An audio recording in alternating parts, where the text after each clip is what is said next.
it's Pinch Pennies and Passports. We are back again with our fourth installment of our series called Get Your Mind Right. Yes, and getting your mind right is setting it for debt elimination. And so today we're going to be talking about our fourth concept out of 5 foundational concepts. And today we'll be discussing how possessions need to be seen as tools and not as rewards. Mm-hmm.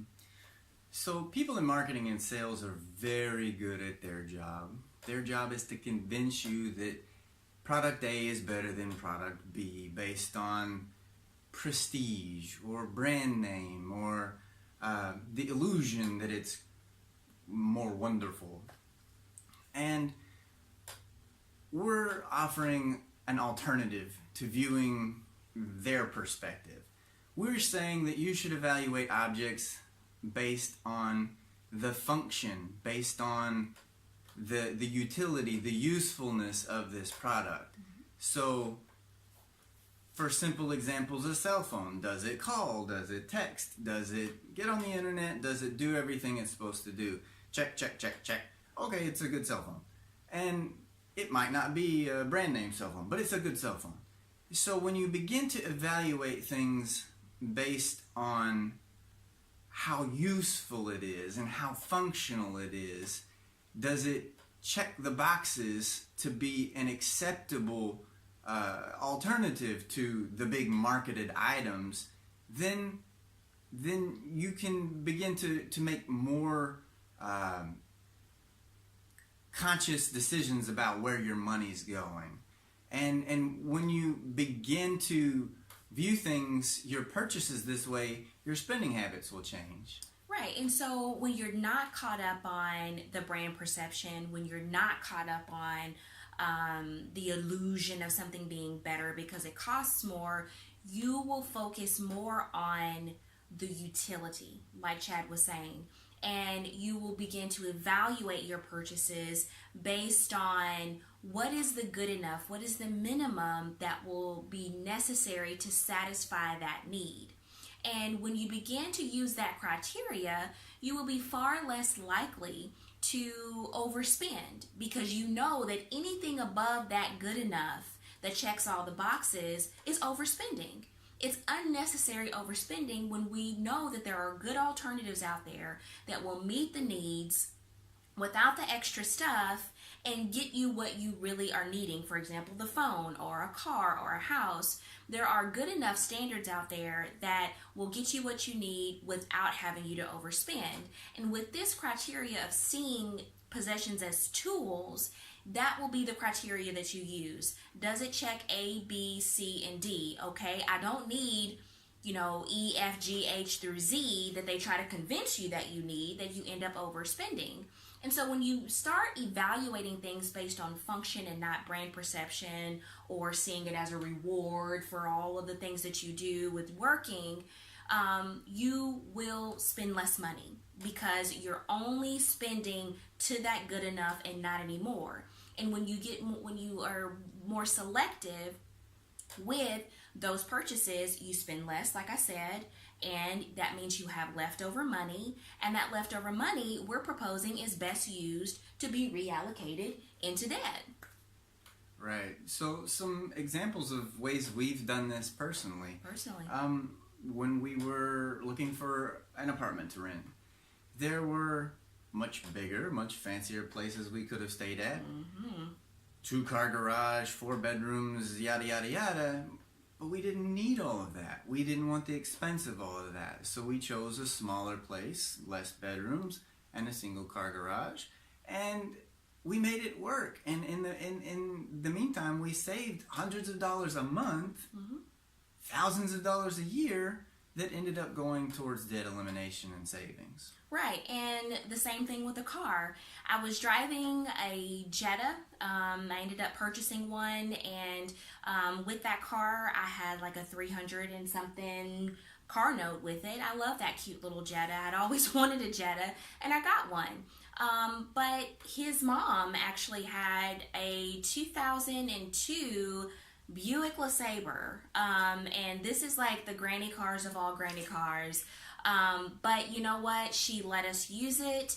And we decided that given that she was going to just kind of let us have it, there was no reason for us to continue to spend $350 a month plus the full coverage of the car insurance on a car that was by and large just sitting there because we were putting all the miles on the Buick LeSabre. So it's not a beauty move. I mean, that Buick is not going to, really win any beauty contests, but it got me from A to B, and the math on it just looks so good. I mean, you're saving $350 a month plus the full coverage insurance, and we laughed about it. I mean, this is awesome. I mean, yeah, we're driving a granny car, but we're like pimps on this thing because we're saving so much money, and you know where that money went.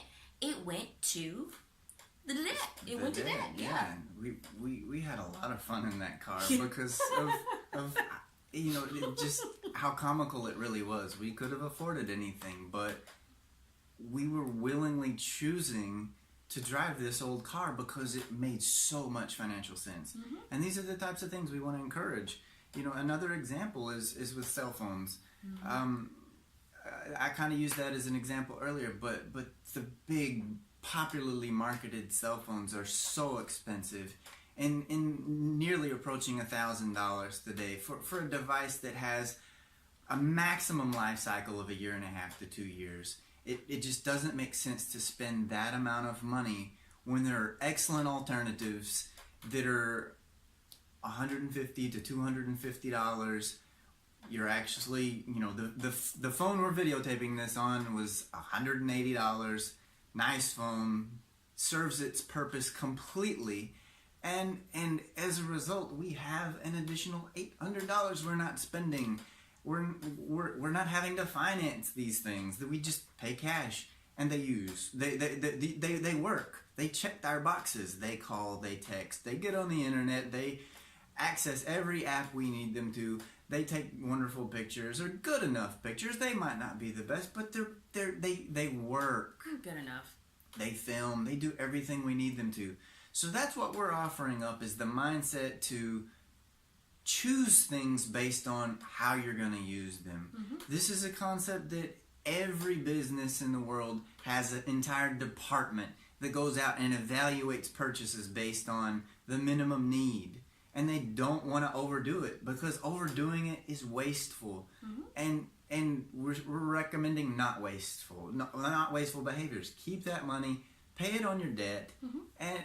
and or save some money. There you go. Yeah. I mean, and we want you to think like a business, right? I mean, Chad's got an MBA, and so he's got that business type mindset. And looking at all of these purchases as a business is not going to overspend. They are going to look at these criteria and they're going to find ways to meet their needs without exceeding because they want their profits high.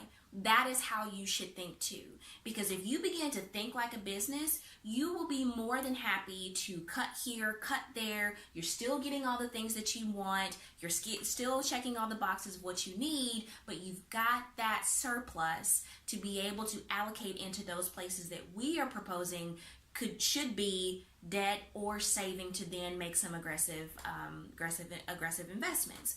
So we hope that you enjoyed this, and we're going to end with a challenge. We want you to think about all of your possessions with this new definition of seeing them as tools. Think about that as you try to identify areas where you are unnecessarily overspending. Is it the phone? Is it the car? Is it the house? Is it the, online streaming? Is it the whatever it is? And as you begin to see this criteria, seeing things as a tool versus rewards or, just getting caught up in brands, you will be amazed at how your perspective will shift with your spending. So that's our challenge. Take a look at your expenses and try to find areas where you're currently overspending and where you can try to shift that money out of that overexpend into places, hopefully into your savings account or into some of the debt. And on that note, we're gonna wrap this video up. We hope you enjoyed it.